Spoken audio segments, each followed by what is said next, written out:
ഇസ്ലാമിലെ കർമ്മശാസ്ത്രം 4 തരത്തിലാണുള്ളത്. ഒന്ന് ആരാധനകൾ, നോമ്പ്, നിസ്കാരം, ഹജ്ജ്, ഉംറ, സക്കാത്ത്, ഇങ്ങനെ തുടങ്ങി നമ്മൾ ആരാധനയുമായി ബന്ധപ്പെട്ടതെല്ലാം പറയുന്ന ഒരു വിഭാഗം. അപ്പം 4-ൽ നിന്ന് 3 ആയി. ഇനി മറ്റൊന്ന് പറയുന്നത് കച്ചവടം.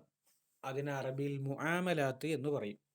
കച്ചവടം എന്ന് പറഞ്ഞാൽ വിൽക്കൽ, വാങ്ങൽ, പണയം, കൂട്ടുകച്ചവടം, സ്ഥലക്കച്ചവടം, ഇങ്ങനെ തുടങ്ങിയിട്ടുള്ള എല്ലാത്തിലും മതം അതിൻ്റെതായ വിധിവിലക്കുകൾ പറയുന്നുണ്ട്.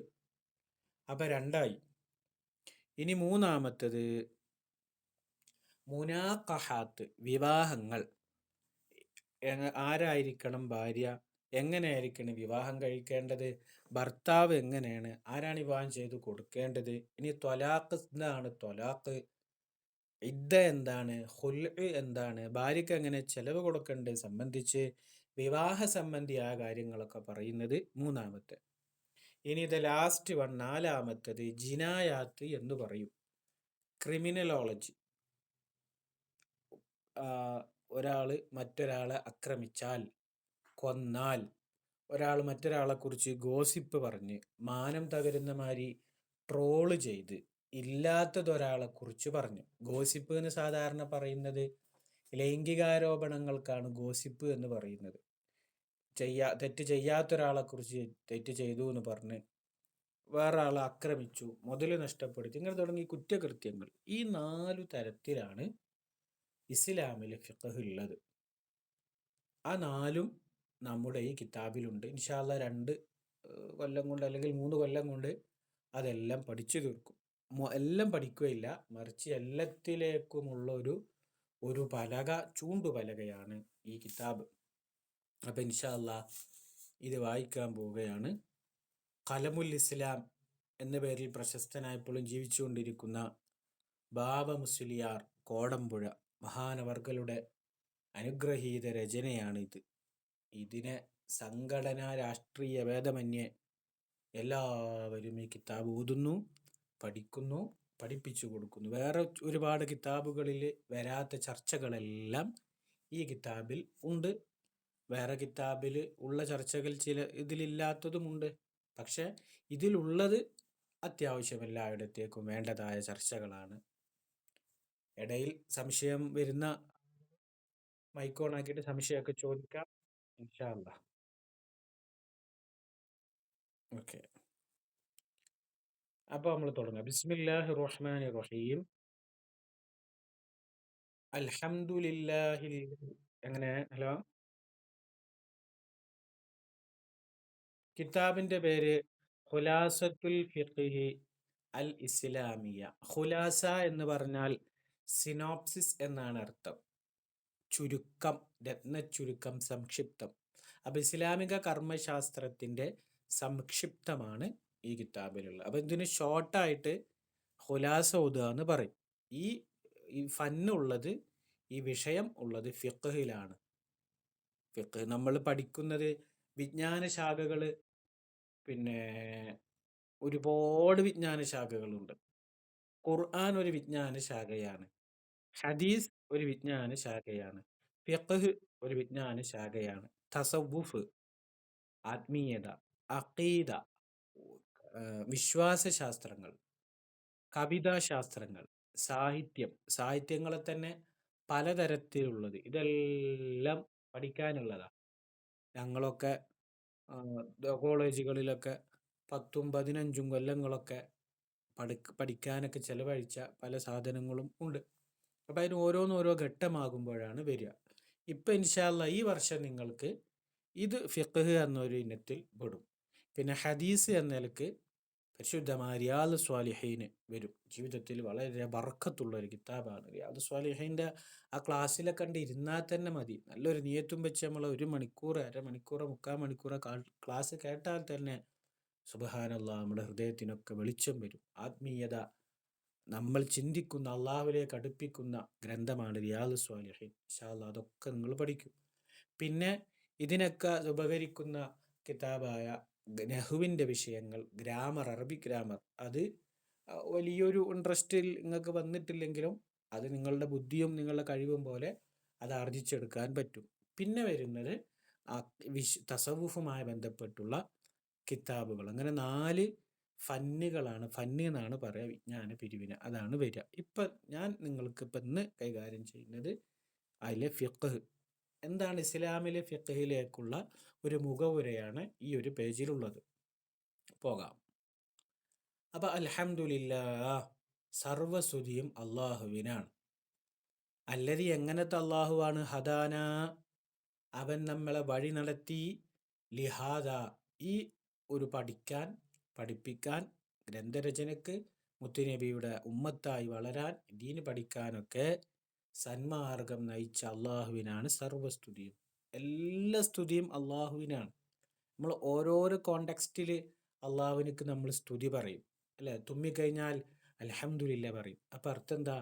ഈ തുമ്മുക എന്നുള്ള വലിയൊരു പ്രോസസ്സ്, എൻ്റെ ധാരാളം നാഡീഞരമ്പുകൾ പങ്കെടുത്ത എൻ്റെ ശരീരത്തിലെ വിഷ അണുക്കളെ പുറന്തള്ളിയ, കുറച്ചു നേരം നിലച്ചുപോയ എൻ്റെ ആത്മാവിനെ എന്നിലേക്ക് വളരെ പെട്ടെന്ന് തന്നെ തിരിച്ചു തന്ന എൻ്റെ നാഥനാണ് സ്തുതി എന്നാണ് അവിടെ അൽഹംദുലില്ലയുടെ അർത്ഥം. ഒരു അപകടത്തിൽ നിന്ന് രക്ഷപ്പെട്ട അൽഹംദുലില്ല പറയും. നല്ല വാർത്ത കേട്ടാൽ നമ്മൾ അൽഹംദുലില്ല പറയും. ഭക്ഷണം കഴിച്ചു കഴിഞ്ഞാൽ അൽഹംദുലില്ല പറയും. ടോയ്ലറ്റിൽ നിന്ന് വന്നു കഴിഞ്ഞാൽ നമ്മൾ അൽഹംദുലില്ല പറയും. അതിൻ്റെ ടോയ്ലറ്റിൽ നിന്നൊക്കെ വന്നാലില്ല, അവിടെ നടന്ന പ്രോസസ്സുകളൊക്കെ എത്ര വലിയ പ്രോസസ്സുകളാണ് സുബ്ഹാനല്ലാഹ് അവിടെ നടന്നിട്ടുള്ളത്. അപ്പോൾ അതിനൊക്കെ നമ്മൾ അവിടെ അൽഹംദുലില്ല പറയും. അപ്പോൾ അതാണ് ജനറലായ അൽഹംദുലില്ല. അൽഹംദുലില്ലയെ കുറിച്ച് തന്നെ പറയുകയാണെങ്കിൽ ധാരാളം സമയം വേണ്ടി വരും. നമ്മൾ അൽഹംദുലില്ല പറയൽ നിർബന്ധമാണ്. കാരണം എന്താ? നന്ദി കാണിക്കൽ ശുക്റുൽ മുൻഇമി വാജിബുൻ എന്നാണ്. ശുക്റുൽ മുൻഇമി എന്ന് പറഞ്ഞാൽ അനുഗ്രഹദാതാവിന് നന്ദി കാണിക്കൽ നമുക്ക് നിർബന്ധമാണ്. അപ്പം നമ്മുടെ ഓരോ അനുഗ്രഹങ്ങൾ നോക്കി, ആ അനുഗ്രഹങ്ങളെ കമ്പയർ ചെയ്ത് നോക്കൂ. അപ്പം നമ്മുടെ അനുഗ്രഹത്തിൻ്റെ ആഴവും പരപ്പും വലിപ്പവും ഒക്കെ മനസ്സിലാകും. കാട്ടിലെ രാജാവാണ് സിംഹം. ആ സിംഹം വിശന്നു കഴിഞ്ഞാൽ സിംഹത്തിന് കടലിലേക്ക് പോകണമെന്നുണ്ടെങ്കിൽ കടൽക്കരയിൽ ഇരുന്നു കൊണ്ട് കടലിലേക്ക് നോക്കിയിരിക്കാൻ അവനക്ക് കഴിയുകയുള്ളൂ. അവിടെയുള്ള അവനെക്കാളും ബലം കുറഞ്ഞ ഒരു മീനിനെയും പിടിക്കാൻ അവനെ കൊണ്ട് പറ്റില്ല. അത് സിംഹമാകുന്ന വലിയവൻ്റെ ഒരു കഴിവ് കേടാണ്. എന്നാൽ നാട്ടിൽ നടക്കുന്ന ഒരു ഗ്രാമത്തിലൂടെയൊക്കെ നടക്കുന്ന ഒരു ഗ്രാമീണ നായക്ക് റോട്ടിലിറങ്ങിക്കൊണ്ട് ഏതെങ്കിലും റെസ്റ്റോറൻറ്റിൽ നിന്നൊക്കെ വലിച്ചെറിഞ്ഞ വലിയ സ്റ്റാൻഡേർഡ് ബിരിയാണി അവനക്ക് തിന്നാൻ പറ്റും. ആ ഒരു പൊസിഷൻ സിംഹത്തെ സംബന്ധിച്ചില്ല. ഇതെല്ലാം ഉണ്ടാക്കി കൊണ്ടുവന്നാൽ മനോഹരമായ രീതിയിൽ പച്ചയിറച്ചി അവർക്ക് വയ്ക്കാൻ പറ്റുള്ളൂ. നമ്മളെ മാതിരി പല രീതിയിലുമാക്കിയിട്ട് അൽഫാമും ഷവർമയൊക്കെ പലതരത്തിലുള്ള സാധനങ്ങളാക്കിയിട്ട് കഴിക്കാൻ നമ്മളെ കൊണ്ട് കഴിയില്ല. മൃഗങ്ങളെ കൊണ്ട് കഴിയില്ല. ആസ്വദിച്ച് കൈ കൊണ്ട് വാരി കഴിക്കാൻ കഴിയില്ല. പലതരത്തിലുള്ള ഭക്ഷണ പദാർത്ഥങ്ങൾ കഴിയില്ല. ഇവരൊക്കെ കീഴടക്കാൻ മറ്റു ജീവികൾക്കൊന്നും കഴിയില്ല. ഇങ്ങനെ പല നിലക്കും നമ്മൾ എടുത്തെടുത്ത് നോക്കുകയാണെങ്കിൽ അള്ളാഹു തആല ഇവിടെ വെച്ചിട്ടുള്ള ജീവികളിൽ നിന്ന് എത്രയോ ഉന്നതമായ ശ്രേണിയിലാണ് മനുഷ്യനുള്ളത്. ഈ മനുഷ്യരിൽ തന്നെ അനുഗ്രഹം കുറഞ്ഞ ആളുകളെ, കണ്ണു കാണാത്ത ഒരാളുടെ അവസ്ഥ ഓർത്ത് നോക്കി. അയാളെ സംബന്ധിച്ച് ഒന്നുമില്ല. നമ്മളൊക്കെ ഇപ്പോൾ കണ്ണുകൊണ്ട് കണ്ട് പലതും തിരിച്ചറിഞ്ഞിട്ട് നമുക്ക് കിട്ടാത്ത സംഗതികൾ എന്താന്നുള്ളതൊക്കെ ഇപ്പോൾ നമുക്ക് അറിയാൻ പറ്റുള്ളൂ, അല്ലേ? ദുബായ് മാള് കേട്ടിട്ടുണ്ടാവും. ദുബായിൽ പോയിട്ട് ദുബായ് മാളിലും ബുർജ് ഖലീഫയിലും ഒരാൾ പോയിട്ടില്ല എന്നുള്ളേ ഉള്ളൂ. പക്ഷെ ആ ദുബായ് മാൾ എങ്ങനെയാണെന്നും ബുർജ് ഖലീഫ എന്താണെന്നും അതിലെ സൗകര്യങ്ങൾ എന്താണെന്നുള്ളതൊക്കെ അവൻ അത് മനസ്സിലാക്കി, കണ്ടതിനെ വെച്ച് കണ്ട് മനസ്സിലാക്കി. അപ്പോൾ ഈ ലോകം മൊത്തം കണ്ട മാതിരിയാണ്. ഒരു വ്ളോഗറെ പിന്തുടരുന്നുണ്ട്. ഇപ്പോൾ ഹിമാലയത്തിലേക്ക് കയറുന്ന ഒരു വ്ളോഗറുണ്ട്. അയാൾ മൊത്തം കണ്ടു കഴിഞ്ഞാൽ ഹിമാലയം മൊത്തം കണ്ട മാതിരി, ഒക്കെ കണ്ടുകൊണ്ടാണ്. പക്ഷെ കണ്ണ് കാണാത്തവരെ സംബന്ധിച്ച് എന്താ? അവർക്ക് എന്താന്ന് പോലും, ഒരു പഴത്തിൻ്റെ രൂപം പോലും അവർക്ക് അറിയില്ല. ഒരു ആപ്പിളിൻ്റെ രൂപം പോലും അവർക്കറിയില്ല. ചുവപ്പ് എന്ന് പറഞ്ഞാൽ എന്താണെന്ന് അവർക്കറിയില്ല. മഞ്ഞ എന്ന് പറഞ്ഞാൽ അവർക്ക് എന്താ അറിയില്ല. അവരെ സംബന്ധിച്ച് ലോകം ബ്ലാക്കാണ്, അല്ലേ? നമ്മളെ സംബന്ധിച്ച് ലോകം ബ്ലാക്ക് അല്ല. അപ്പം നടക്കാൻ പറ്റാത്ത ഒരാളുടെ, ഒരു ഫുട്ബോള് കാല് കൊണ്ട് തട്ടാൻ പറ്റാത്ത ആളുകൾ, ഇങ്ങനെ അനുഗ്രഹങ്ങൾ അള്ളാഹു താല പിന്തിച്ച ആളുകൾ എടുത്ത് നോക്കുന്ന സമയത്ത് ഇതെല്ലാം ലഭിച്ച ആളുകൾ എപ്പോഴാണ് നന്ദി പറഞ്ഞു തീരുക? അപ്പം അത് വലിയൊരു വിഷയമാണ്. ഇനിയിപ്പോൾ ഒരാൾ അൽഹംദുലില്ല പറഞ്ഞു. അൽഹംദുലില്ല പറഞ്ഞു കഴിഞ്ഞാൽ അള്ളാഹുവിന് എന്താ ചെയ്യുന്നത്? ഈ അൽഹംദുലില്ല എന്ന് പറഞ്ഞതിന് ഇവനിക്ക് വേറെ പ്രതിഫലം കൊടുക്കുകയാണ്. അപ്പം എന്ത് ചെയ്യണം? ആ പ്രതിഫലം കൊടുത്തതിന്, അവസരം തന്നതിന് ഒരു അൽഹംദുലില്ല കൂടി പറയണം. ഇനി മറ്റൊന്ന്, ഇവൻ എന്തിനാ അൽഹംദുലില്ല പറയണത്? അള്ളാഹുവിൻ്റെ വായുവും വെള്ളവും ആരോഗ്യവും അള്ളാഹു താല വെച്ച ശരീരത്തിൻ്റെ പ്രോസസ്സൊക്കെ ഉപയോഗിച്ചുകൊണ്ട് ഓൻ ഇബാദത്ത് എടുക്കാൻ പറ്റിയതിലാണ് അൽഹംദുലില്ല എന്ന് പറഞ്ഞത്. അപ്പം സെയിം പ്രോസസ്സ് തന്നെയാണ് അവൻ വീണ്ടും അൽഹംദുലില്ല എന്ന് പറയാൻ ഉപയോഗിച്ചത്. അപ്പം ഈ രണ്ടാമത്തെ പ്രോസസ്സിന് അവൻ ഇനി എപ്പോഴാണ് നന്ദി കാണിക്കുക?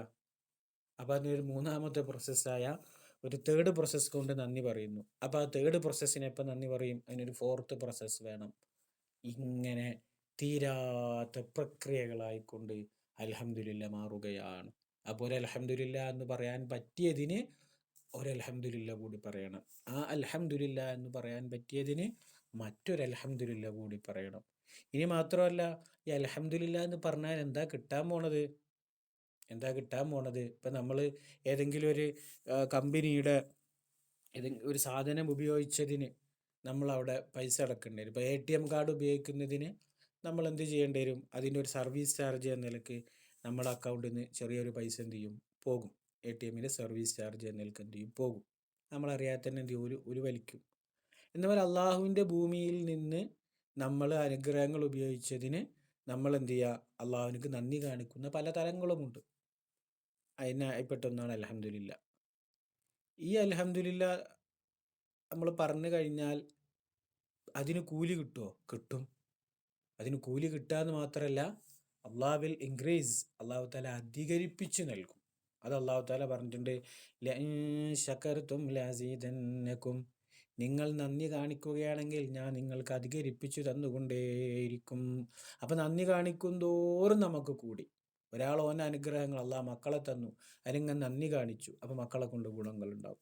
വീട്ടിലേക്ക് നോക്കുക, അൽഹംദുലില്ലാ എന്ത് മനോഹരമായ ചന്തമുള്ള സൗകര്യമുള്ള വീടാണെന്ന് പറഞ്ഞ് അതിന് വേണ്ടി കുറച്ച് അൽഹംദുലില്ലാ, അള്ളാഹു താല അത് ബറക്കത്ത് ചെയ്യും. എന്തിലാണോ നന്ദി കാണിക്കുന്നത് അതിന് അള്ളാഹു താല പറഞ്ഞത് ലഅസീദന്നകും എന്നാണ് പറഞ്ഞത്. എൻ്റെ അർത്ഥം ഇൻഡീഡ്, തീർച്ചയായും ഐ വിൽ ഇൻക്രീസ്, ഞാൻ അധികരിപ്പിച്ചു നൽകുക തന്നെ ചെയ്യുമെന്ന് അള്ളയാണ് പറഞ്ഞിട്ടുള്ളത്. അപ്പം എത്ര നന്ദി കാണിക്കുന്നോ, എത്ര അൽഹംദുലില്ലാ പറയുന്നോ, അത്രയും ഇൻക്രീസ് ആയിക്കൊണ്ടിരിക്കുകയാണ്, അനുഗ്രഹങ്ങൾ അങ്ങനെ അധികരിപ്പിച്ചുകൊണ്ടിരിക്കുക. നമുക്ക് ATM കാർഡിലേക്ക് വരാം. ഇപ്പം നമ്മളെ കയ്യിൽ നിന്ന് സർവീസ് ചാർജ് ആയിട്ട് ഒരു 2 രൂപ 3 രൂപയൊക്കെ മാസത്തിലോ വർഷത്തിലോ ചിലപ്പോൾ 100 രൂപയൊക്കെ ചിലപ്പോൾ എന്തിൻ്റെ ചാർജായിട്ട് പോകുന്നുണ്ട്? ATM ചാർജിൻ്റെ ആയിട്ട് പോകലുണ്ട്. പിന്നെ അലർട്ട് സർവീസായിട്ട് നമുക്കിങ്ങനെ പൈസ ഇട്ടതും വലിച്ചതും ഗൂഗിൾ പേ ചെയ്തതിൻ്റെ അലർട്ട് സർവീസായിട്ട് ചില പൈസ പോകും. ഈ പൈസ നമുക്ക് തിരിച്ചു കിട്ടുമോ? ഇല്ല. ഈ പൈസ നമുക്ക് ഉപകാരപ്പെടുന്നുണ്ടോ? ഇല്ല. അപ്പോൾ കമ്പനി നൽകുന്ന പ്രോസസ്സിങ് ചാർജിന് അവരെടുക്കുന്നതിന് നമുക്ക് തിരിച്ചും കൊണ്ടൊരു പ്രതിഫലമില്ല. പക്ഷെ അള്ളാഹു താല നമുക്ക് ചെയ്ത അനുഗ്രഹങ്ങൾക്ക് നമ്മൾ നന്ദി കാണിക്കുന്ന ആ അൽഹംദുലില്ലക്ക് അള്ളാഹു താല പ്രതിഫലവും നൽകുന്നു. മാത്രമല്ല സംതിങ് ഗിവ്സ് എക്സ്ട്രയും അള്ളാഹു താല നൽകുന്നു. അതാണ് അൽഹംദുലില്ലയെ കുറിച്ച് ഒരുപാട് പറയാനുണ്ടെന്ന് പറഞ്ഞത്. അപ്പം നമ്മൾ അൽഹംദുലില്ല പറയുമ്പോൾ സുന്നത്തായ അൽഹംദുലില്ലയുമുണ്ട്, നിർബന്ധമായ അൽഹംദുലില്ലയുമുണ്ട്, അല്ലേ? സുന്നത്തിനും ഫറലിനും എത്രയാണ് കൂലിയുടെ ഡിഫറൻറ്റ് നിങ്ങൾക്ക് ആർക്കെങ്കിലും അറിയോ? നിങ്ങൾ കേട്ടിക്കണോ? സുന്നത്തിനും ഫറലിനും ഡിഫറൻറ്റ് എത്രയെന്ന് ആർക്കെങ്കിലും കേട്ടിട്ടുണ്ടെങ്കിൽ അറിയില്ലെങ്കിൽ അറിയില്ല, അറിയുന്നുണ്ടെങ്കിൽ അറിയുമെന്ന് പറയാം. അല്ല, റമദാനിൽ കേട്ടില്ല. അല്ല, റമദാനിൽ അമലുകൾക്കൊരു വ്യത്യാസം പറയില്ലേ? അമലുകളുടെ പ്രതിഫലം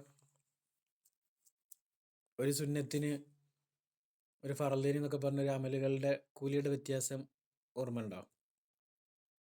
എന്നാ ഓർമ്മപ്പെടുത്താം. റമദാനിൽ ഒരു സുന്നത്ത് നിർവഹിച്ചാൽ ഒരു ഫറലിൻ്റെ കൂലി എന്നാണ് പറഞ്ഞിട്ടുള്ളത്. നിങ്ങൾ കേട്ടിക്കണ്, മറന്നു എല്ലാവരും കേട്ടിക്കണ് അല്ലേ? ഒരു സുന്നത്ത് നിർവഹിച്ചാൽ ഒരു ഫറലിൻ്റെ കൂലി, ഒരു ഫറലിനോ 70 ഫറലിൻ്റെ കൂലി എന്നാണ് പറഞ്ഞിട്ടുള്ളത്. റമദാനിൽ നമ്മൾ ഒരു സുബഹി നിസ്കരിച്ചാൽ അൽഹംദുലില്ലാ 70 ഫറൽ സുബഹി നിസ്കരിച്ച കൂലിയാണ്. ളുഹർ നിസ്കരിച്ച അപ്രകാരമാണ്. ഇനി എന്തെല്ലാം സക്കാത്ത് കൊടുക്കുമ്പോൾ അപ്രകാരമാണ്. ഇനി റമദാന് നിർബന്ധമായി ഉംറ നിർവഹിച്ചു 70 ഉംറയുടെ കൂലിയാണ്. അതല്ല സക്കാത്ത്. എല്ലാവരും റമദാനിൽ സക്കാത്ത് കൊടുക്കുന്നത് എന്താ? റമദാനിൽ സക്കാത്തിന്റെ മാസമല്ല റമദാൻ. സക്കാത്ത് എല്ലാ മാസവും സക്കാത്തിന്റെ മാസമാണ്. ഇന്നിപ്പോ റജബ് 6, റജബ് 6-ന് കഴിഞ്ഞ റജബ് 6-ന് 2024 റജബ് 6-ന് കച്ചവടം തുടങ്ങിയ ഒരു കച്ചവട മുതലാളിക്ക് അയാളെ സംബന്ധിച്ച് ഇന്ന് റജബ് 26-ന് അയാളെ സക്കാത്ത് ഡേ ആണ്. അയാളതിന് സക്കാത്ത് കൊടുക്കണം. കഴിഞ്ഞ റജബ് 6-ന് ബാങ്കിൽ 1,00,000 രൂപ ഡെപ്പോസിറ്റ് ചെയ്ത ആളിനിക്ക് ഇന്ന് അദ്ദേഹത്തിൻ്റെ സക്കാത്ത് ഡേ ആണ്. അയാളെ സക്കാത്ത് ഇന്ന് കൊടുക്കണം. അപ്പോൾ പിന്നെ അയാൾ എന്ത് ചെയ്യാണ്? അത് ഇനി അടുത്ത റമദാനിലേക്ക് മാറ്റി വെക്കുകയാണ്. അല്ലെങ്കിൽ ശവ്വാലിൽ വന്ന റമദാൻ അയാൾ കൂലി കൂടാൻ വേണ്ടിയിട്ട് റമദാൻ പ്രത്യേകിച്ച് സക്കാത്തിൻ്റെ മാസമല്ല. റമദാനിൽ വെച്ചിട്ട് ഒരു സക്കാത്തും ഇല്ല. പിന്നെ ഫിത്ർ സക്കാത്തോ അത് ശവ്വാൽ മാസപ്പിറവി കണ്ടതിൻ്റെ ശേഷമാണ്. പിന്നെന്താ സക്കാത്തല്ല റമദാനിൽ കൊടുക്കുന്നത്?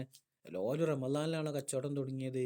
അല്ല, അത് കൂലി കിട്ടാൻ വേണ്ടി അങ്ങോട്ട് വെക്കണതാണ്. അതിൻ്റെ 70 ഫറലിൻ്റെ കൂലി കിട്ടും. റമദാനിൽ എന്ത് സുന്നത്ത് അധികരിപ്പിക്കണേ? അത് ഒരു ഫറലിൻ്റെ കൂലി കിട്ടും. അപ്പോൾ ഒരു ഫറലിൻ്റെ കൂലി എന്ന് പറഞ്ഞാൽ 70 സുന്നത്തിൻ്റെ കൂലിയാണ്. അപ്പോൾ സുന്നത്തിനും ഫറലിനും കൂലി ഡിഫറൻ്റ് ഉണ്ട്. സുന്നത്തും ഫറലും കാഴ്ചയിൽ രൂപത്തിൽ ഒരുപോലെയാണെങ്കിലും അതിന് കൂലിയിലും അതിൻ്റെ രീതിയിലൊക്കെ നല്ല വ്യത്യാസമുണ്ട്. അപ്പം ഞാൻ പറഞ്ഞു വരുന്നത് അൽഹംദുലില്ലാ എന്നുള്ളത് സുന്നത്തായ അൽഹംദുലില്ലയുമുണ്ട്, ഫറലായ അൽഹംദുലില്ലയുമുണ്ട്. അപ്പോൾ സുന്നത്തായ അൽഹംദുലില്ലാ എന്ന് പറഞ്ഞാൽ ഏതാണ്? സുന്നത്തായ അൽഹംദുലില്ലാ എന്ന് പറഞ്ഞു കഴിഞ്ഞാൽ സുന്നത്തായ അൽഹംദുലില്ലാ എന്ന് പറഞ്ഞു കഴിഞ്ഞാൽ അത് ഇപ്പം നമ്മൾ തുമ്മിക്കഴിഞ്ഞു അല്ലേ? തുമ്മിക്കഴിഞ്ഞാൽ നമ്മൾ അൽഹംദുലില്ലാ പറയല്.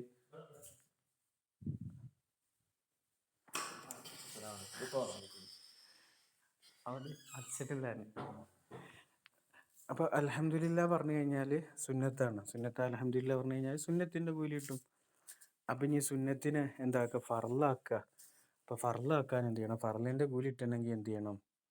അപ്പോൾ അള്ളാഹു തആല തന്ന അനുഗ്രഹങ്ങൾക്ക് റിപ്ലൈ കൊടുക്കുകയാണ് എന്ന നിലക്ക് നമ്മൾ അള്ളാഹുവിനെ സ്തുതിക്കുകയാണെങ്കിൽ അപ്പോൾ അതിന് എന്തിൻ്റെ കൂലി കിട്ടും? ഫറലിൻ്റെ കൂലി കിട്ടും. കണ്ടോ? അപ്പോൾ ഒരു അൽഹംദുലില്ലയ്ക്ക് 70 അൽഹംദുലില്ലയുടെ പ്രതിഫലം കിട്ടണമെങ്കിൽ അള്ളാഹു തആല നൽകിയ അനുഗ്രഹങ്ങൾക്ക് പകരമായിട്ടാണ് നമ്മൾ ഹംദ് ചെയ്യുന്നത് എന്ന് എന്താക്കുക? നിയത്ത് വെച്ചിട്ട് അൽഹംദുലില്ലാ കൊടുക്കുക. അതാണ് നമ്മൾ പള്ളിയിലൊക്കെ ഉസ്താദുമാരൊക്കെ ദുആ ചെയ്യുന്ന സമയത്ത് അൽഹംദുലില്ലാഹില്ലദി ഹംദൻ യുവാഫി നിഅമഹു വയുകാഫിഉ മസീദ എന്ന് പറയല്. ദുആ ഉസ്താദുമാർ അങ്ങനെയാണ് ദുആ ചെയ്യല്. അപ്പോൾ എന്താ അതിൻ്റെ അർത്ഥം? എന്താ? അൽഹംദുലില്ലാഹില്ലദി ഹംദൻ യുവാഫി നിഅമഹു വയുകാഫിഉ മസീദ. അള്ളാഹു തആല നൽകിയ അനുഗ്രഹങ്ങളോട് കിടപിടിക്കുന്ന ഹംദ്, എന്നിട്ട് കുറച്ച് എക്സ്ട്രയോടും കിടപിടിക്കുന്ന ഹംദ്. ഒരിക്കലും നമുക്ക് അള്ളാഹു തആല നൽകിയ അനുഗ്രഹങ്ങൾക്ക് കൃത്യമായി റീപേ ചെയ്യാൻ നമുക്ക് സാധിക്കില്ല. അതിന് അള്ളാഹു തആല നൽകിയ ഒരനുഗ്രഹത്തിന് പോലും നമുക്ക് എന്താക്കാൻ പറ്റൂല? ഹംദ് കൊടുത്തിട്ട് അതിനെ പകരം വെക്കാൻ പറ്റൂല. ഒന്നിനും പറ്റൂല. ഈവൻ നമുക്ക് നമ്മുടെ നാവിലെ വ്യത്യസ്തമായ രുചികുമുളങ്ങൾ നമ്മുടെ നാവിലുണ്ട്. ഇതിനെ ടേസ്റ്റ്, രുചി, മധുരത്തെ തിരിച്ചറിയാനും, കയ്പിനെ തിരിച്ചറിയാനും, പുളിയെ തിരിച്ചറിയാനും, ചവർപ്പിനെ തിരിച്ചറിയാനും, എരിവിനെ തിരിച്ചറിയാനൊക്കെ ഉള്ള വ്യത്യസ്തമായ കഴിവുകൾ നമ്മുടെ നാവിനക്ക് ഉണ്ട്. ഈ വ്യത്യസ്തമായ കഴിവുകളെല്ലാം കൂടെ ഒരേ സമയത്തും തിരിച്ചറിയാനുള്ള കഴിവും നമ്മുടെ നാവിനുണ്ട്. എന്ന് പറഞ്ഞാൽ മയോണൈസ് ഇല്ലേ? മയോണൈസ് ഒരുപാട് രുചിയുടെ ഭേദമാണ് മയോണൈസ്. ബിരിയാണി മസാല എല്ലാം ഉണ്ട് അല്ലേ? ഉള്ളിബന്ധം മധുരമുണ്ട്, ഉപ്പ് രസമുണ്ട്, ചെറുനാരങ്ങയുടെ പുളിയുണ്ട്, മല്ലി പോലത്തതിൻ്റെ ചവർപ്പുണ്ട്, കുരുമുളകിൻ്റെ രുചിയുണ്ട്, പച്ചമുളകിൻ്റെ ടേസ്റ്റ് ഉണ്ട്, ഉണക്കമുളകിൻ്റെ രുചിയുണ്ട്. എല്ലാം കൂടെ ഒരേ സമയത്ത് ബിരിയാണിയിൽ നമ്മുടെ നാവിൽ ഫൈൻഡ് ഔട്ട് ചെയ്യുന്നു. ഈ ഒരു നാവിൻ്റെ മേലെ തന്നെ ആ രുചിക്കുള്ള നന്ദി നമുക്ക് ഒരിക്കലും അള്ളാഹുവിന് ചെയ്തു കൊടുക്കാൻ കഴിയില്ല. ഒരിക്കലും അള്ളാഹ്ക്ക് ചെയ്തു കൊടുക്കാൻ എന്താവില്ല, കഴിയില്ല. അപ്പം പിന്നെ നമ്മൾ എന്താണ് വാദിക്കുന്നത്? അള്ളാഹ് നീ തന്ന അനുഗ്രഹങ്ങളോട് കിടപിടിക്കുന്ന ഒരു ഹംദ് ഞങ്ങൾ ചെയ്യുന്നു. അത് അള്ളാഹു താല നമ്മളോട് ചെയ്യാൻ പറഞ്ഞതിന് നമ്മൾ ചെയ്യുക. പക്ഷെ നെവർ നമുക്ക് എന്താവില്ല, അത് കംപ്ലീറ്റ് ആക്കാൻ നമ്മളെ കൊണ്ട് എന്താവില്ല, കഴിയില്ല എന്ന് കരുതിയിട്ട് കഴിയില്ല എന്ന് പറഞ്ഞ് ഇരിക്കുകയല്ല വേണ്ടത്. എന്ത് ചെയ്യണം? നമ്മൾ അൽഹംദുലില്ലാ പറഞ്ഞു. അപ്പോൾ അള്ളാഹു താല എന്ത് ചെയ്യും? നമ്മൾ സ്വീകരിക്കും. അങ്ങനെ പറഞ്ഞാൽ തീരാത്ത വലിയ സംഭവമാണ് അൽഹംദുലില്ലാ എന്നുള്ളത്. അപ്പോൾ മനസ്സകത്ത് നിന്ന് നമ്മൾ അൽഹംദുലില്ലാ പറയണം. ഉള്ളിൻ്റെ ഉള്ളിൽ നിന്ന് നമ്മുടെ അനുഗ്രഹങ്ങളിലേക്ക് നോക്കിയിട്ട് നമ്മൾ എന്ത് പറയണം? അൽഹംദുലില്ലാ പറയണം. അപ്പോൾ അത് നമ്മുടെ അനുഗ്രഹങ്ങൾക്ക് പകരമാകുകയാണെങ്കിൽ അള്ളാഹുത്തിൽ 70 സുന്നത്തിൻ്റെ പ്രതിഫലം തന്നോട്ടെ. അത് പരിശുദ്ധ റമളാനാകുമ്പോഴോ 70 ഫർളിൻ്റെ കൂലിയായി. അപ്പോൾ എത്ര സുന്നത്തായി? 7 × 7 49, 490 ഫർളിൻ്റെ, 4900 ഫർളോ. അതെത്രയാണോ ഒരാളുടെ ഇഖ്ലാസ്, ആ ഇഖ്ലാസിനൊത്തിട്ട് അത് കൂടിപ്പോവും. ഇനി അത് പിന്നെ ഏത് സന്ദർഭത്തിലാണ് അവൻ പറയുന്നത് ഓർത്തിട്ട് അതിന് കൂടും. നോമ്പ് നോറ്റിട്ടാണോ പറയുന്നത്? അതിന് കൂലി കൂടും. വുളുവോടുകൂടെയാണോ പറയുന്നത്? ഖിബലക്ക് തിരിഞ്ഞിട്ടാണോ പറയുന്നത്? ശുദ്ധിയോടുകൂടെയാണോ പറയുന്നത്? നിസ്കാരത്തിൻ്റെ ഉള്ളിൽ വെച്ചാണോ പറയുന്നത്? സുജൂദിൽ വെച്ചാണോ പറയുന്നത്? അർദ്ധരാത്രിയാണോ പറയുന്നത്? അങ്ങനെ കൂടും. അപ്പോൾ തഹജ്ജുദിൻ്റെ സമയത്ത് സുജൂദിൽ കടന്നിട്ട് ഒരു അൽഹംദുലില്ലാ പറഞ്ഞ കൂലി അത് വേറെയാണ്. ഇങ്ങനെ പല സന്ദർഭങ്ങളിൽ അള്ളാഹുവിലേക്ക് അടുക്കാനുള്ള വകഭേദങ്ങളെല്ലാം നമുക്ക് അള്ളാഹുവിൻ്റെ ഒരു അനുഗ്രഹത്തെ തന്നെ എടുത്തു നോക്കാം. മഹാന്മാർ പറയുന്നു, അള്ളാഹു ചെയ്ത ഒരു അനുഗ്രഹത്തെ നമ്മളൊന്ന് പോസ്റ്റ്മോർട്ടം ചെയ്താൽ, ഓപ്പറേഷൻ ചെയ്തിട്ട് തിരിച്ചു മറിച്ച് നോക്കിക്കഴിഞ്ഞാൽ വരെ എന്താവില്ല, ഒരാൾക്ക് ആ അനുഗ്രഹത്തിന് നന്ദി കാണിക്കാൻ കഴിയില്ല പറഞ്ഞല്ലോ. മഹാന്മാർ പറഞ്ഞല്ലോ, നമുക്ക് ഈ ദുനിയാവിനെ കാണാൻ ഒരു സമയം അള്ളാഹു താല തന്ന കാഴ്ച, ആ കാഴ്ചക്ക് ജീവിതം മുഴുക്കെ സുജൂദിൽ കടന്നാലും എന്താവില്ല, ജീവിതം മുഴുക്കെ സുജൂദിൽ കടന്നാലും എന്താവില്ല, പകരമാവില്ല എന്ന്. സുജൂദിൽ കടക്കുക എന്ന് പറഞ്ഞാൽ എന്തൊക്കെ ശ്രദ്ധിക്കണം? ഉറങ്ങാൻ പറ്റൂല, വുളു മുറിയാൻ പറ്റൂല, ഔറത്ത് വെളിവാക്കാൻ പറ്റൂല, കിബിലക്ക് തിരിയാതെ സുജൂദ് ചെയ്യാൻ പറ്റൂല, 2 ശുദ്ധിയും രക്ഷപ്പെട്ടിട്ടായിരിക്കണം, ഏതെങ്കിലും ഒരു നിസ്കാരത്തിലായിരിക്കണം. ഇങ്ങനെ ഇത്രയും കണ്ടീഷനുള്ള ഒരു സുജൂദ് വരെ ജീവിതം മുഴുക്കെ ചെയ്താലും അള്ളാഹു താല നൽകിയ ഒരു കണ്ണിനുള്ള കാഴ്ചക്ക് പകരമാവില്ല എന്ന് മഹാന്മാർ പറയുന്നു. അപ്പോൾ അള്ളാഹുമായി ബന്ധപ്പെട്ട വിഷയത്തിൽ നമ്മൾ റീപേ ചെയ്യുന്നതിലൊന്നും നമുക്കൊരവകാശമില്ല. അപ്പോൾ നമ്മൾ മൊത്തം നോമ്പ് പറ്റാലും പഠിച്ചവനോട് സ്വർഗം താന്ന് പറയാനുള്ള അവകാശം നമുക്കില്ല. മുഴുവൻ നിസ്കരിച്ചു, സക്കാത്തെല്ലാം പൂർണ്ണമായും കൊടുത്തു വീട്ടി, കഴിയുന്നത്ര ഹജ്ജ് ഉംറയൊക്കെ ചെയ്തു, എല്ലാം ചെയ്തിട്ടും അള്ളാഹ് സ്വർഗം കൊണ്ടാന്ന് പറയാനുള്ള അവകാശം നമുക്കാർക്കുമില്ല. പിന്നെന്തേ നമുക്കുള്ളൂ? അള്ളാഹു താല തന്നതിന് നന്ദി കാണിക്കുക. ഇതൊക്കെ നമ്മൾ ചോദിക്കാതെ തന്നതുപോലെ നമുക്ക് സ്വർഗവും അള്ളാഹു താല ഔദാര്യത്തോടെ തരണം. അവൻ്റെ നരകത്തിൽ നിന്ന് അള്ളാഹു താല ഔദാര്യം കൊണ്ട് എന്ത് ചെയ്യണം? മോചിപ്പിക്കണം. അതൊക്കെയാണ് റമളാൻ നമ്മളിപ്പോൾ തന്നെ വിളിക്കണം. അതിനേക്കുള്ള ചവിട്ടുപടിയാണ് പരിശുദ്ധ റമളാൻ. ആ റമളാന് നരകത്തിൽ നിന്ന് മോചനവും വേണം, സ്വർഗത്തിലേക്ക് എന്ത് ചെയ്യണം? പ്രവേശിപ്പിക്കുകയും വേണം. 1-ാമത്തെ 10 റഹ്മത്ത് കിട്ടണം, 2-ാമത്തെ 10 പാപമോചനം കിട്ടണം, 3-ാമത്തെ 10 2 കാര്യമാണ് നമുക്ക് വേണ്ടത്. എന്താണ് 2 കാര്യം? സ്വർഗത്തിൽ പ്രവേശിപ്പിക്കുകയും നരകത്തിൽ നിന്ന് മോചനം കിട്ടുകയും വേണം 3-ാമത്തെ 10. റമളാനിൻ്റെ മഹത്വം 3-ാമത്തെ 10 കൂടുതലുള്ളത്. ശഅബാൻ്റെ മഹത്വം 2-ാമത്തെ 10 കൂടുതലുള്ളത്. പരിശുദ്ധമായ റജബിൻ്റെ മഹത്വം 1-ാമത്തെ 10. ഈ 6 പകലുകൾ റജബിൽ നമ്മെ വിട്ടു കഴിഞ്ഞു പോയി. ഇനിയും 4 പകലുകൾ മാത്രമേ നമുക്കുള്ളൂ. അള്ളാഹു താല റജബിലും ശഅബാനിലും ബറക്കത്ത് ചെയ്തുകൊണ്ട് റമളാനിലേക്ക് നമ്മെ എത്തിക്കുമാറാകട്ടെ. അപ്പോൾ അൽഹംദുലില്ലാ എന്നുള്ളപ്പോൾ നമ്മൾ ചെറിയ നിലയ്ക്ക് ഒന്ന് പറഞ്ഞു, ഒന്നും ആയിട്ടില്ല, എവിടെ എത്തൂല്ല. അല്ലദീ ഹദാനാ ലിഹാദാ, ഇതിലേക്ക് വഴി നടത്തിയ അള്ളാഹുവിനാണ് സർവ്വസ്തുതിയും. വമാ കുന്നാ ലിനഹ്തദിയ, നമ്മളൊന്നും അനുഗ്രഹത്തിലേക്ക് എത്തിയിട്ടില്ലായിരുന്നു. ലൗല അൻ ഹദാനല്ലാഹ്, അള്ളാഹു വഴി ചേർത്തിയിട്ടില്ലായിരുന്നുവെങ്കിൽ. ഈ ക്ലാസ്സിലുള്ള ഓരോരുത്തരും പരിശുദ്ധമായ മതത്തിൻ്റെ അനുയായികളായി ജനിക്കാനുള്ള കാരണം അവരുടെ ഉമ്മമാർ ഉപ്പമാർ ഈ ദീനിൽപ്പെട്ടവരാണ്. അവരുടെ ഉമ്മമാർ ഉപ്പമാർ ഈ ദീനിൽപ്പെട്ടവരാ. പിന്നെ ഏതിലെങ്കിലും ഒരാൾ ദീനിലേക്ക് കടന്നു വന്നപ്പോൾ ആ പരമ്പരയിലായപ്പോൾ നമുക്ക് ഇങ്ങനെ ആകാൻ പറ്റി. നമ്മളെങ്ങാനും ഒരു കാഫിറിൻ്റെ മക്കളായി ജനിച്ചിരുന്നുവെങ്കിൽ അള്ളാഹ് നമ്മളെ കാത്തുരക്ഷിക്കുമാറാകട്ടെ, നമുക്കിതിലേക്ക് എത്താൻ പറ്റുമായിരുന്നില്ല. അപ്പോൾ പരിശുദ്ധമായ ഹിദായത്ത് അള്ളാഹു തആല നൽകിയതാണ് ഈ ലോകത്തിലെ ഏറ്റവും വലിയ അനുഗ്രഹം. ലോകത്തിലെ ഏറ്റവും വലിയ അനുഗ്രഹം. കണ്ണ് തന്നത് വലിയ അനുഗ്രഹമാണ്, നിഷേധിക്കുന്നില്ല. പക്ഷെ കണ്ണുകൊണ്ട് ഹറാമ് കണ്ടിട്ട് ആ കണ്ണിനെ എന്താക്കുന്നു, വീണ്ടും നരകത്തിലേക്ക് പോകാനുള്ള വിഷയമാക്കി കണ്ണുകൊണ്ട് മാറ്റുന്നു. സംസാരിക്കാനുള്ള കഴിവ് വലിയ കഴിവാണ്. പക്ഷെ അത് തിന്മ സംസാരിച്ചുകൊണ്ട്, ഇസ്ലാമിനെതിരെ പടവാളെടുത്തുകൊണ്ട്, തിന്മയുടെ പ്രചാരകരായിക്കൊണ്ട് ആ നാവ് കൊണ്ട് നരകത്തിലേക്ക് പോകുന്നു. അപ്പം പിന്നെ നഷ്ടപ്പെടാൻ സാധ്യതയില്ലാത്ത ഏറ്റവും വലിയതാണ് ഹിദായത്ത്. അപ്പോൾ ആ ഹിദായത്തിൻ്റെ മേലിലാണ് ഇവിടെ നമ്മൾ ഇൽമിൻ്റെ മാർഗം തുടങ്ങുമ്പോൾ അള്ളാഹു നന്ദി കൊടുക്കുന്നത്. ഓക്കെ, അൽഹംദുലില്ലാഹില്ലദി ഹദാനാ ലിഹാദാ വമാ കുന്നാ ലിനഹ്തദിയ ലൗലാ അൻ ഹദാനല്ലാഹ്. ഇനി ഹംദ് ചൊല്ലിക്കഴിഞ്ഞ് ഏതൊരു കാര്യം ചെയ്യുന്ന സമയത്തും ബിസ്മി ചൊല്ലിയിട്ടാണ് തുടങ്ങേണ്ടത്, അല്ലേ? ബിസ്മി ചൊല്ലാതെ ഒരു നല്ല കാര്യവും തുടങ്ങാൻ പാടില്ല. ബിസ്മി ചൊല്ലി നിങ്ങൾ നല്ല ഏത് കാര്യം ചെയ്തോ ദാറ്റ് വിൽ വിൻ, അത് ജയിക്കും. ബിസ്മി ചൊല്ലാതെയാണ് നിങ്ങളൊരു കാര്യം ചെയ്യുന്നെങ്കിലോ അത് ബറക്കത്ത് മുറിഞ്ഞതാ, അതൊരു മട്ടല്ല. കുഷ്ഠരോഗിയുടെ കയ്യിൽ നിന്ന് എന്തെങ്കിലും വാങ്ങിയിട്ട് നിന്ന മാതിരിയാ.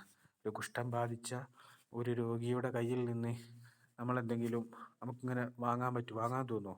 ഇല്ല, അത് ഒരു മാനസികമായിട്ടൊരു അറപ്പ് വരും. എന്നതുപോലെയാണ് ബിസ്മി ചൊല്ലാതെ ചെയ്യുന്ന കാര്യങ്ങൾ. ബിസ്മി ചൊല്ലാത്ത ഭക്ഷണം, ബിസ്മി ചൊല്ലാത്ത യാത്ര, ബിസ്മി ചൊല്ലാത്ത പഠനം, ബിസ്മി ചൊല്ലാത്ത ഉറക്കം, ബിസ്മി ചൊല്ലാത്ത സംസാരം ഒന്നിലെന്തില്ല. 3 തരം ഹദീസുകൾ കൊണ്ട് നബിതങ്ങൾ അത് ബറക്കത്ത് മുറിഞ്ഞതാണ്, അത് പരമ്പര മുറിഞ്ഞതാണ്, അത് ഗുണമില്ലാത്തതാണെന്ന് നബി സല്ലല്ലാഹു അലൈഹി വസല്ലം തങ്ങൾ ബിസ്മി തുടങ്ങാത്തതിനെ കുറിച്ചും പിന്നെ ഹംദ് കൊണ്ട് തുടങ്ങാത്തതിനെ കുറിച്ചൊക്കെ പറഞ്ഞിട്ടുണ്ട്. അപ്പോൾ ഒരു സത്യവിശ്വാസി ക്ലാസ് തുടങ്ങുമ്പോൾ, പഠനം തുടങ്ങുമ്പോൾ, നല്ല കാര്യം ചെയ്യുമ്പോഴൊക്കെ ബിസ്മില്ലാ അൽഹംദുലില്ലാ എന്ന് പറഞ്ഞിട്ട് തിരുനബിയോറുകളുടെ മേലിൽ എന്ത് ചെയ്യുക, സ്വലാത്തും ചൊല്ലിയിട്ട് തുടങ്ങാം. അപ്പം ഇനി ഖുർആനിൻ്റെ ബർക്കത്തും കൂടെ എടുത്ത് തുടങ്ങണമെന്നുണ്ടെങ്കിൽ ബിസ്മില്ലാഹിർ റഹ്മാനിർ റഹീം എന്ന് തുടങ്ങുക. അപ്പോൾ ബിസ്മില്ലാഹിർ റഹ്മാനിർ റഹീം എന്നുള്ള ഖുർആനായി, അള്ളാഹു തആല പറഞ്ഞതുപോലെയുള്ള അൽഹംദുലില്ലയുമായി, തിരുനബിയോറുകളുടെ മേലിൽ സ്വലാത്തും സ്വലാവുമായിട്ട് എന്ത് ചെയ്തു അങ്ങോട്ട് തുടങ്ങിക്കഴിഞ്ഞാൽ അതിനി അത് ബറക്കത്ത് അള്ളാഹു തആല നൽകും, അല്ലേ? നമ്മൾ വീട്ടിലേക്ക് കയറുമ്പോൾ ബിസ്മി ചൊല്ലിയിട്ടാണ് കയറേണ്ടത്. വീട്ടിലേക്ക് ഇറങ്ങുമ്പോഴോ ഇടതുകാൽ വെച്ചിട്ട് ബിസ്മി ചൊല്ലിയിട്ടാണ് എന്ത് ചെയ്യേണ്ടത്, ഇറങ്ങേണ്ടത്.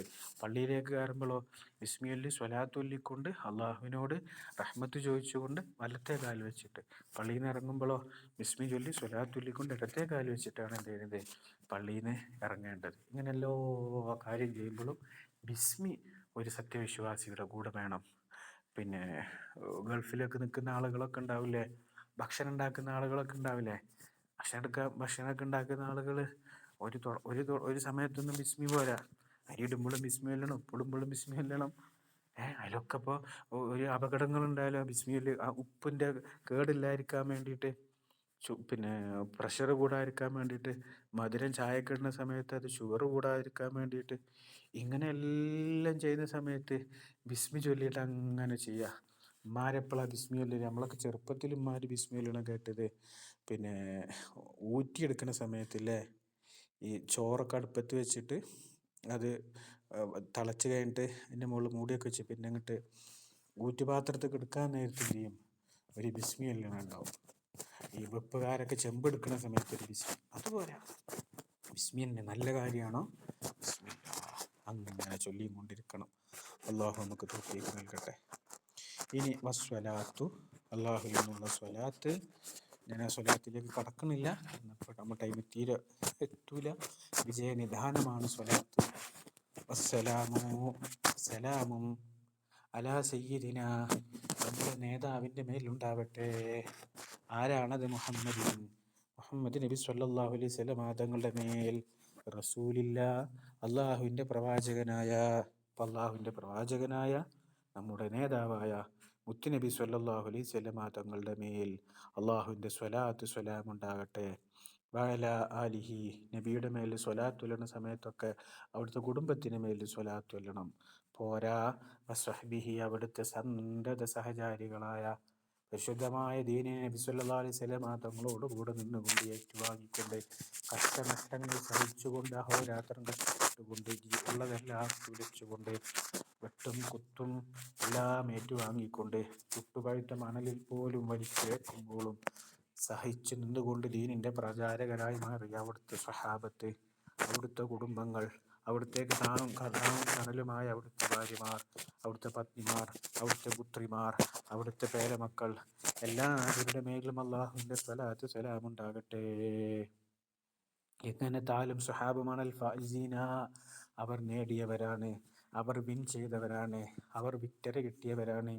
ബിഇദിലല്ലാഹ്, അള്ളാഹുവിൻ്റെ സംതൃപ്തി കരസ്ഥമാക്കിയ അവർ. അമ്മാ ബഅദ്, ബിസ്മി, ഹംദ്, സ്വലാത്ത്, സലാമുകൾക്ക് ശേഷം ഇനി പറയാനുള്ളത് ഇതാണ് ഒരു നല്ല ശൈലി. ബിസ്മി ചൊല്ലി, ഹംദ് ചൊല്ലി, സ്വലാത്ത് ചൊല്ലിക്കൊണ്ടായിരിക്കണം നമ്മൾ കാര്യങ്ങളൊക്കെ ചെയ്യേണ്ടത്. ഉസ്താദുമാർ പ്രസംഗിക്കുമ്പോൾ, വെള്ളിയാഴ്ച പ്രസംഗിക്കുമ്പോൾ, മെമ്പർമ്മ നിൽക്കുന്ന സമയത്ത്, സംഘടനാ മീറ്റിങ്ങിൽ പ്രസംഗിക്കുന്ന സമയത്ത്, സ്വാഗതം പറയുന്ന സമയത്തൊന്നും, അപ്പം മാത്രമല്ല നമ്മളും നിങ്ങളൊക്കെ ഓരോ പേഴ്സൺ ഓരോ കാര്യം ചെയ്യുന്ന സമയത്തൊക്കെ ഇപ്രകാരമായിരിക്കണം നമ്മുടെ കാര്യങ്ങൾ ചൊല്ലേണ്ടത്. ബിസ്മി ഹംദൊക്കെ ചൊല്ലിയിട്ടാണ് ഈ കാര്യങ്ങളൊക്കെ വേണ്ടത്, ചെയ്യേണ്ടത്. ഓക്കെ, നമ്മളെ ക്ലാസ് തുടങ്ങിയിട്ട് 35 മിനിറ്റായി. 2 വരി 2.5 വരി നമ്മൾ വിഷയങ്ങൾ പറഞ്ഞു. എനിത്തിങ് ഡൗട്ട് ആർക്കെങ്കിലുണ്ടെങ്കിൽ ചോദിക്കാം. നിങ്ങളെ മനസ്സിൽ എന്ത് സംശയങ്ങളുണ്ടെങ്കിലും നിങ്ങൾക്ക് ചോദിക്കാം. എന്നിട്ട് നമുക്ക് അടുത്ത ബാക്കി വായിക്കാം. ഓക്കെ.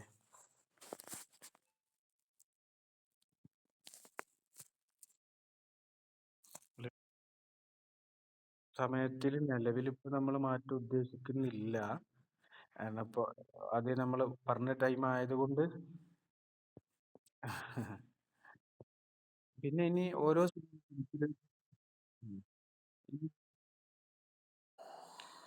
ഫഅലം, നീ അറിഞ്ഞോ, അല്ലാഹു സുബ്ഹാനഹു വ തആല ഖലഖനാ, അല്ലാഹു തആല നമ്മെ സൃഷ്ടിച്ചു, ഫീ അഹ്സനി തഖ്വീം, ഏറ്റവും നല്ല രൂപത്തിൽ. ഇപ്പം അല്ലാഹു തആല സൃഷ്ടിച്ചതിൻ്റെ അപ്പുറമായ ഒരു നല്ല രൂപം ഇനി ഉണ്ടാവില്ലായിരിക്കാം, അള്ളാഹുവിൻ്റെ ഇൽമിൽ ഉണ്ടായിരിക്കാം. പക്ഷെ ഇപ്പം അല്ലാഹു തആല സൃഷ്ടിച്ച മറ്റു രൂപങ്ങളൊക്കെ നോക്കുന്ന സമയത്ത് ഏറ്റവും നല്ല രൂപമാണ് അല്ലാഹു തആല മനുഷ്യന് കൊടുത്തിട്ടുള്ളത്. അല്ലെ, നമ്മുടെ ഇപ്പം താഴേക്കുള്ള മൂക്ക് മുകളിലേക്കായിരുന്നുവെങ്കിലോ മഴ പെയ്യുന്ന സമയത്ത് നമ്മൾ എന്ത് ചെയ്യുക, നമുക്ക് കഴിയില്ല. മഞ്ഞടിക്കുമ്പോഴും പൊടി വരുന്ന സമയത്തും നമുക്കതിനെ ഓവർകം ചെയ്യാൻ കഴിയില്ല. ഇപ്പം നമ്മുടെ ശരീരഭാഗങ്ങൾ ടോയ്ലറ്റിലിരിക്കുന്ന ഒരു സാഹചര്യം നോക്കൂ, എത്ര മറഞ്ഞിട്ടും നമുക്ക് ശരീരഭാഗങ്ങൾ കാണാത്ത രീതിയിൽ ടോയ്ലറ്റിൽ നമുക്ക് ഇരിക്കാൻ പറ്റും. ആ ടോയ്ലറ്റിൽ ഇരിക്കുന്ന സമയത്ത് നമ്മൾ മറ്റു വേറെ അവയവങ്ങൾക്കൊന്നും ബുദ്ധിമുട്ടില്ല. നമ്മുടെ ശരീരത്തിൽ ഏറ്റവും ശ്രേഷ്ഠമാവുന്ന അവയവമായ, ആദരിക്കപ്പെടുന്ന അവയവമായ മുഖം, ആ മുഖത്തെല്ലാം ഉണ്ട്. ആ മുഖത്ത് നമുക്ക് ആവശ്യമുള്ളത് വെച്ച് തന്നെ നമ്മുടെ ഐഡൻറ്റിറ്റി അല്ലാഹു തആല നൽകുന്നു. എൻ്റെ മുഖവും കണ്ണും കവിളും ചുണ്ടുമൊക്കെ എനിക്ക് പല ആവശ്യങ്ങൾക്ക് വേണ്ട ഇൻസ്ട്രുമെൻസാണ്. പക്ഷെ ആ ഇൻസ്ട്രുമെൻറ്റ്സ് വെച്ചുകൊണ്ട് എനിക്ക് ഐഡൻറ്റിറ്റി കിട്ടുന്നു. അങ്ങനെ മുഖം വെച്ച് എന്നെ തിരിച്ചറിയുന്നു. എൻ്റെ മൂക്കും എൻ്റെ കണ്ണും എൻ്റെ ചെവിയും എനിക്കുള്ള ഐഡൻറ്റിറ്റിയാണ്, അല്ലേ? എൻ്റെ ഐഡൻറ്റിറ്റി ആവലോടുകൂടെ തന്നെ അത് എനിക്ക് ഉപയോഗിക്കാനുള്ള ഒരു സാധനമായി മാറുന്നു. അങ്ങനെ പാസ്പോർട്ടിൽ എൻ്റെ മുഖമാണ് വരുന്നത്, ആ മുഖത്തിലൂടെയാണ് എനിക്ക് അഡ്രസ്സ് കിട്ടുന്നത്. എന്നാൽ മറ്റു ജീവികളൊക്കെ അങ്ങനെയല്ല. ഓരോ ജീവിയുടെ മുഖം കൊണ്ട് നമുക്ക് ഒരു ജീവിനെയും തിരിച്ചറിയാൻ പറ്റില്ല.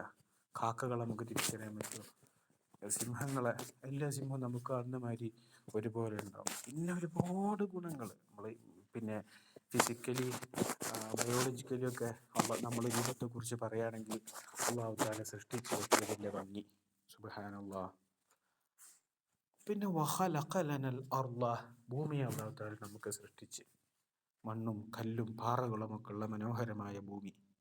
വമാ ഫീഹാ മിനൻ നഈം, അതിലെല്ലാ അനുഗ്രഹങ്ങളും അള്ളാഹു താല സൃഷ്ടിച്ച്. വസഖറ ലന, അള്ളാഹു താല കീഴ്പ്പെടുത്തി തന്നു നമുക്ക്. അശംസ, സൂര്യനെ കീഴ്പ്പെടുത്തി. അതിൻ്റെ സൂര്യനെ അള്ളാഹു താല ഒരു കൃത്യമായ ഒരു പൊസിഷനിലാണ് അള്ളാഹു താല സൂര്യനെ സ്ഥാപിച്ചിട്ടുള്ളത്. സൂര്യൻ ഇപ്പം ഉള്ള സ്ഥലത്ത് നിന്ന് ഒരു ചാൺ പുറകിലേക്ക് പോയി കഴിഞ്ഞാൽ എന്താ സംഭവിക്കുക? ഇവിടെ ഉള്ള ജലാശയങ്ങളെല്ലാം തണുത്ത് ഘനീഭവിച്ചു പോകും. ഒക്കെ അന്റാർട്ടിക്ക മാതിരി ഹിമാലയ മാതിരി ആവും. നമ്മുടെ വീട്ടിലെ കുളങ്ങളും കിണറുകളൊക്കെ എന്ത് ചെയ്യും? തണുത്തുറച്ചു പോകും.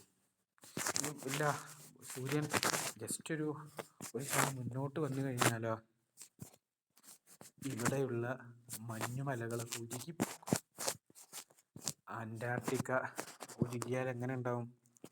മാലിദ്വീപ്, ഹിമാലയം ഉരുകിയാൽ എങ്ങനെ ഉണ്ടാവും? മാലിദ്വീപിന്റെ അത് വേറെ ആരതോ മൈക്ക് ഓണാണ്. ആരതോ മൈക്ക് ഓൺ, അതൊന്ന് ഓഫാക്കിയാൽ മതിയാവും. ഓക്കെ.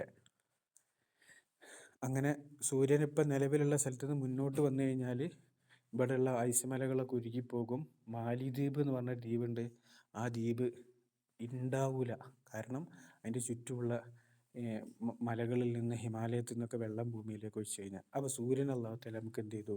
കീഴ്പ്പെടുത്തി തന്നു. നമ്മൾ ഉറങ്ങുന്ന സമയത്ത് സൂര്യന് മാറിക്കുകയാണ്. ഉണരുന്ന സമയത്ത് എന്ത് ചെയ്യാണ്? സൂര്യന് വരികയാണ്. ഉറങ്ങുന്ന രാത്രി എങ്ങാനും സൂര്യൻ വന്നു കഴിഞ്ഞാൽ നമുക്ക് ഉറങ്ങാനുള്ള പ്രയാസം വരും. വൽ ഖമറ, ചന്ദ്രനെ, സൂര്യൻ്റെ, നമ്മുടെ ഭൂമിയുടെ ഉപഗ്രഹമാണ് ചന്ദ്രൻ. അതൊക്കെ അല്ലാഹു തആല നമുക്ക് കീഴ്പ്പെടുത്തി തന്നു. വൻ നുജൂമ, നക്ഷത്രങ്ങളെ, സ്റ്റാർസ്. എന്നിട്ടോ അമറ ബലായിക്കതഹു, അല്ലാഹു തആല ഇതെല്ലാം സൃഷ്ടിച്ചിട്ട് അല്ലാഹു തആല മലക്കുകളോട് പറഞ്ഞു, ബിസ്സുജൂദി ലി അബീന, നമ്മുടെ പിതാവായ ആദമിനെ ഒന്ന് ആദരിക്കാൻ അല്ലാഹു തആല പറഞ്ഞു. എന്തിനു വേണ്ടിയിട്ടാണ് അല്ലാഹു തആല ഇതെല്ലാം സൃഷ്ടിച്ച, ഇതെല്ലാം പരിപാലിച്ച, ഇതിനെല്ലാം വേണ്ട കൃത്യതകൾ നൽകിയ അല്ലാഹു തആല തൻ്റെ സൃഷ്ടിയായ ആദമിനോട്, മലക്കുകളോട് റെസ്പെക്റ്റ് കൊടുക്കാൻ പറഞ്ഞേ? പോയിന്റ് മനസ്സിലാവുണ്ടോ? അല്ലാഹു ആകുന്ന മഹത്വമുള്ള റബ്ബ്, ആ റബ്ബിൻ്റെ വിശാലമായ സൃഷ്ടികൾ. ഭൂമി എന്നൊക്കെ നമ്മൾ ഒരു വാക്കങ്ങോട്ട് പറഞ്ഞേ, ആ ഭൂമിയുടെ വിശാലതയും ഭൂമിയുടെ കഴിവും ഭൂമിയുടെ ഉള്ളിലും പുറത്തുമുള്ള ഭൂമിയുടെ സെറ്റപ്പുകളൊക്കെ എന്തൊക്കെയാണ്? ആകാശത്തിൻ്റെ വിശാലത എത്രയാണ്? ഭൂമി എന്ന് ഇവിടെ പറഞ്ഞിട്ടുള്ളൂ. പറയാത്തത്ര ഗ്രഹങ്ങൾ ഇവിടെ ഉണ്ട്. എത്ര ഗാലക്സികളുണ്ട്? ആയിരക്കണക്കിന് നക്ഷത്ര സമൂഹങ്ങൾ ഉൾക്കൊള്ളുന്ന ഒരു ഗാലക്സി. അതുപോലത്തെ എത്ര ഗാലക്സികൾ, 10,000-കണക്കിന് ഗാലക്സികൾ ഈ പ്രപഞ്ചത്തിലുണ്ടെന്നാണ് കിതാബുകളിൽ നിന്നല്ല മാത്രം പറയുന്നത്, സയൻറ്റിസ്റ്റുകളാണ് പറയുന്നത്. അതൊക്കെ അണ്ടർ ദ സ്കൈ, ഒക്കെ ആകാശത്തിൻ്റെ ചുവട്ടിലാണുള്ളത്. ഭൂമി വരെയും ആകാശത്തിൻ്റെ ചുവട്ടിലുള്ള ഒരു ഗ്രഹമാണ്. ഇതൊക്കെ സൃഷ്ടിച്ച പടച്ചവൻ മലക്കുകളോട് പറയാണ്, ആദമിനെ ഒന്ന് ബഹുമാനിക്കടോ. അതെന്തേ അല്ലാഹു തആല പറഞ്ഞത്? ലിമാ അല്ലമഹു മിനൽ ഉലൂം. അല്ലാഹു തആല ആദം നബിയെ ബഹുമാനിക്കാൻ പറഞ്ഞത്, ആദം നബി മലക്കുകൾക്ക് ക്ലാസ് എടുത്തു കൊടുത്തു. ബിക്കോസ് ആദം അലൈഹിസ്സലാം ഈസ് എ ടീച്ചർ. അപ്പം ടീച്ചർക്ക് കൊടുക്കാനുള്ള ആദരവ് മീൻസ് തഅലീമിന് വലിയ മഹത്വമുണ്ട്, ഇൽമിന് വലിയ മഹത്വമുണ്ട്. മനുഷ്യനിക്ക് ഹൽക്ക ചെയ്യാൻ പറ്റില്ല. നമുക്ക് നത്തിങ് വി ക്യാൻ ക്രിയേറ്റ്, നമുക്ക് ക്രിയേറ്റ് ചെയ്യാൻ കഴിയില്ല. പക്ഷെ നമുക്ക് ഇൽമ് നേടാനും ഇൽമ് പറഞ്ഞു കൊടുക്കാനും പറ്റും. ആ ഒരു മഹത്വം അല്ലാഹു തആല അംഗീകരിച്ചത് കൊണ്ടാണ് മലക്കുകളോട് ആദം നബിയാവുന്ന ടീച്ചറെ ബഹുമാനിക്കാൻ പറഞ്ഞത്. അപ്പോൾ ഇവിടുത്തെ മഹത്വം എന്താ? ഇൽമിനുള്ള മഹത്വമാണ്. അല്ലാഹു തആല ആദ്യമായി സൃഷ്ടിച്ച രൂപത്തിൽ സൃഷ്ടിച്ച, ആദ്യമായിട്ട് അല്ലാഹു തആല സൃഷ്ടിച്ചത് മുത്തുനബിയുടെ നൂറാണ്. അതിൽ തർക്കങ്ങളൊന്നുമില്ല. പിന്നെ രൂപത്തിൽ സൃഷ്ടിച്ചത്, മനുഷ്യരൂപത്തിൽ സൃഷ്ടിച്ചത്, ആകാര സൗഷ്ഠവത്തിൽ സ്ട്രക്ചർ മുഖേന അല്ലാഹു തആല ആദ്യമായിട്ട് സൃഷ്ടിച്ചത് ആരെയാണ്? മഹാനായ ആദം നബി അലൈഹിസ്സലാമിനെയാണ്. എന്നിട്ട് അല്ലാഹു തആല തൻ്റെ ആദ്യ സൃഷ്ടിക്ക് കൊടുത്തത് എന്താ? ഇൽമാണ് കൊടുത്തത്. രൂപവും സംസാരശേഷിയും എല്ലാം കഴിവും കൊടുത്തിട്ട് പിന്നെ അല്ലാഹു തആല പിന്നെ ആദം നബിക്ക് കൊടുത്ത അഡീഷണലായ സംഗതി എന്താണ്? അത് ഇൽമ. അപ്പോൾ ഒരു മനുഷ്യനിക്ക് ഉണ്ടായിരിക്കേണ്ട അഡീഷണലായ അവൻ്റെ വെപ്പൺ, അഡീഷണലായ അവൻ്റെ ഡ്രസ്സ്, അഡീഷണലായ അവൻ്റെ എക്സ്ട്രാസ്, അത് ഇൽമാണ്. അപ്പം ഒരു മനുഷ്യൻ്റെ സൃഷ്ടിപ്പിനുള്ള സമ്പൂർണ്ണത നൽകുന്നത് എന്തിനാണ്? ഇൽമ കിട്ടുമ്പോഴാണ്. അപ്പം ഇബാദത്തല്ലേ ഉസ്താദെ, ഇബാദത്ത് ചെയ്യാൻ വേണ്ടി അല്ലാഹു തആല സൃഷ്ടിച്ച, യെസ് യു ആർ കറക്റ്റ്. പക്ഷേ ആ ഇബാദത്ത് സാധ്യമാവണമെങ്കിൽ എന്ത് വേണം? ഇൽമ വേണം. നിസ്കരിക്കണമെങ്കിൽ ഇൽമ വേണം. നോമ്പ് നോൽക്കണമെങ്കിൽ ഇൽമ വേണം. ഹജ്ജ് അനുഷ്ഠിക്കണമെങ്കിൽ ഇൽമ വേണം. സക്കാത്ത് കൊടുക്കണമെങ്കിൽ ഇൽമ വേണം. അപ്പോൾ അല്ലാഹു തആല സൃഷ്ടിച്ച ഇബാദത്തിനെ സാർത്ഥകമാക്കണമെങ്കിൽ നമുക്കെന്ത് വേണം? ഇൽമ വേണം. അതാണ് അല്ലാഹു തആല ആദം നബിനെ സൃഷ്ടിച്ച ഉടനെ അല്ലാഹു തആല ആദം നബിക്ക് എന്ത് കൊടുത്തത്? ഇൽമ കൊടുത്തത്.